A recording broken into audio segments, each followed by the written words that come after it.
Hello, hello, hello, and welcome to a little short update thing about I just found out. Not sure if other have found it yet or experienced against it, but here's what I found. During a random campaign mission, I messed around with the Pioneer for a bit, and what I found was kind of insane. It is all about this technology. What is it? This one. The Skyfire. Doesn't sound bad, right?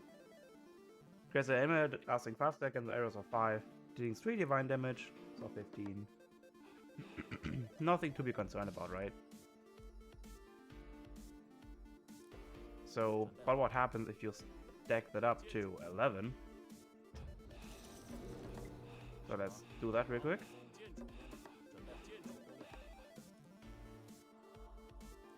It doesn't matter with what you age up, it's more about the ability, but the Pioneer unit itself also gets absurdly strong, especially Fuxi. That's why I'm aging up with the order I'm aging up with. Was definitely always going to be Blood, because you know, Blood is much stronger than the small little dragon. And remember, the Skylantern is free, and you can spam it quite often. So let's make it with just a singular balloon so far. So you see that is indeed going to be 15 damage, aka Skylantern. You just fly it over here, and then once it's over the building, we're going to lead it.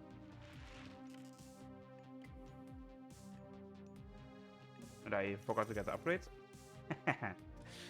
Nice. This one, the Skyfire. That's the most busted thing I've ever seen in a while. Okay, round number 2. No one saw that, alright?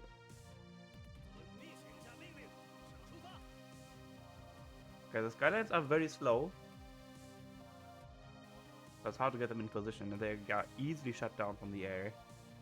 So let's delete it over the building here. And you will see that this building will take 15 divine damage over the course of the time it chests. However, what happens if we make it with 50 balloons? Okay, 49. That's 49. This is around the normal army. I mean, that's 100 army population. And if it leads us over the temple here, and look how this HP just melts. It's 900 damage from just 50 balloons. And it does equally as much damage to buildings as it does against normal units. So if you are Fuxi, you also get yourselves a few nice upgrades here from the heroes themselves to buff the Pioneers up even further. Just as the Pioneers wouldn't be strong enough without that. Because Fuxi, we also get ourselves here more armor on those guys. Instead of 1530, we get ourselves to, let's see, turn off the 2437. And this one gives our Pioneers divine damage. And then once you age up with the Blood, you also can make them 40% cheaper. So you can make them up to 45 wood and 18 coin. And then there's also this one, which gives them another 30% more hit points. So up to 158. So we can make this even better if we go for all those upgrades. All the normal upgrades, the armor and attack.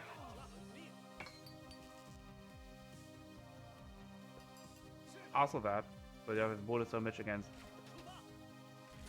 buildings, since they are attack as range soldier and hero. So in theory they would get countered by anything that counters archers, right?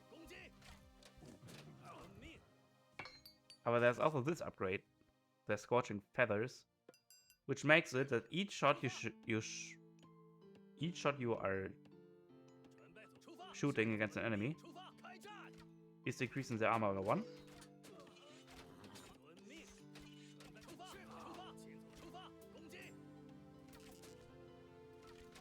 Yeah, there you go. And it lasts for 5 seconds, so you can melt even armor with those dudes. And thanks to Fuxi, we also get a divine damage and also even more armor on our pioneers. So I prepared a few examples for you, like real examples on real matches, so you don't just see the theorycraft behind that. So this is 50 pioneers fighting against 50 what's called Turma, which in theory counters the pioneer, since remember it is a ranged soldier. But what happens here is that without like focus firing out the pioneers, those balloons also take up damage, which then release the wrath of fire, and which makes them nowhere to run to. So I can't kite nowhere anywhere, and that's why I can just shoot however I like. And then there's the next round of Skylanterns. They are very slow, but you just see that he's like nowhere left to run. And look at the damage over time it does. It's just beyond. But here's an example against buildings where I used 66 of them.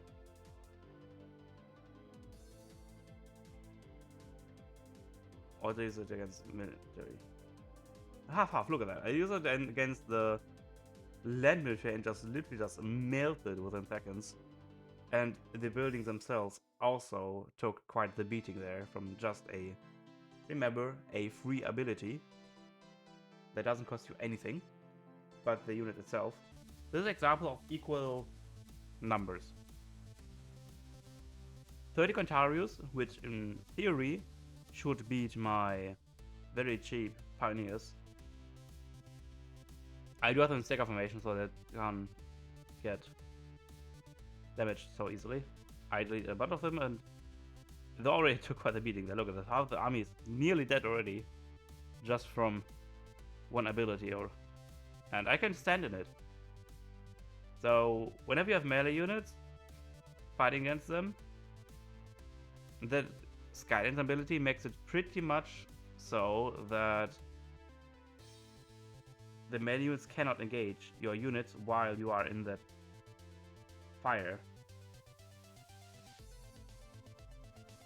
So what to do, I heighten the fire,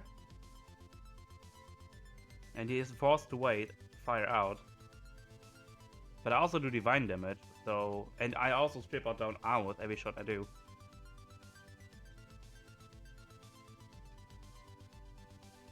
So I do kite a bit here and there. There's the next ability of Skylantern that I delete it immediately, and that's just the deal. So yeah, that's a few good examples on how to use a Skylantern once you are at H4. And I hope you enjoy it while it lasts. Abuse it to your liking before some other find out. And yeah, and I'm not sure why this one is censored. Look at that. On your Contarius. Censored. Alright, so that's all I have for you today. I just wanted to record that real quick, so it's out there on the open.